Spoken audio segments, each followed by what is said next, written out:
राज्य सरकार मराठा आरक्षणाबाबत सकारात्मक, जरांगेंनी आंदोलन थांबवावं, मुख्यमंत्री एकनाथ शिंदेंचं आवाहन.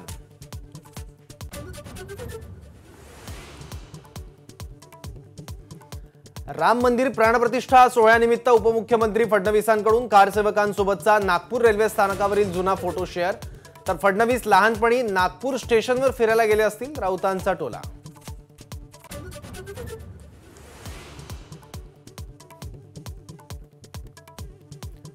बावीस जानेवारीची सुट्टी रद्द करण्याच्या मागणीची याचिका मुंबई हायकोर्टाने फेटाळली.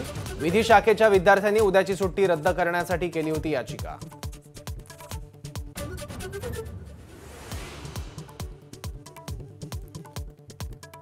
राम मंदिर सोहळ्याला उरले काही तास. राम मंदिरातील गाभाऱ्यात रामाची मूर्ती विराजमान. राम मंदिरातील सजावटीची दृश्य एबीपी माझावर.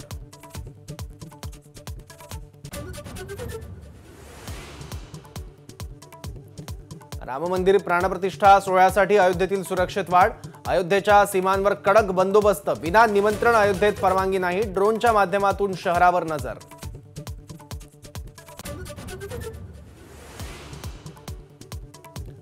उद्याच्या प्राणप्रतिष्ठा सोहळ्यासाठी अयोध्येत 7140 खास निमंत्रित.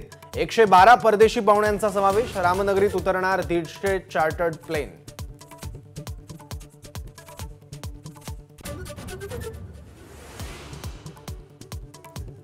अयोध्येचा अवघा देश राममय. ठिकठिकाणी विविध कार्यक्रमांचं आयोजन. कुठे दिव्यांची रोषणाई तर कुठे साकारलं प्रतिराम मंदिर.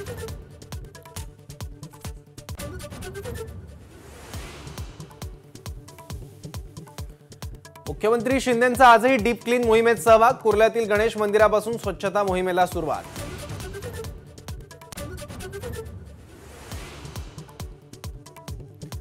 अमरावतीत प्रकाश आंबेडकरांची जाहीर सभा. सभेतून मवियासह भाजपवर हल्लाबोल.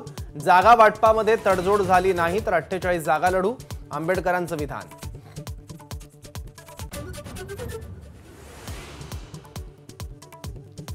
मुंबईत मॅरेथॉनचा उत्साह. हजारो मुंबईकर थंडीत धावले. परदेशी धावपटूंचाही मॅरेथॉनमध्ये सहभाग.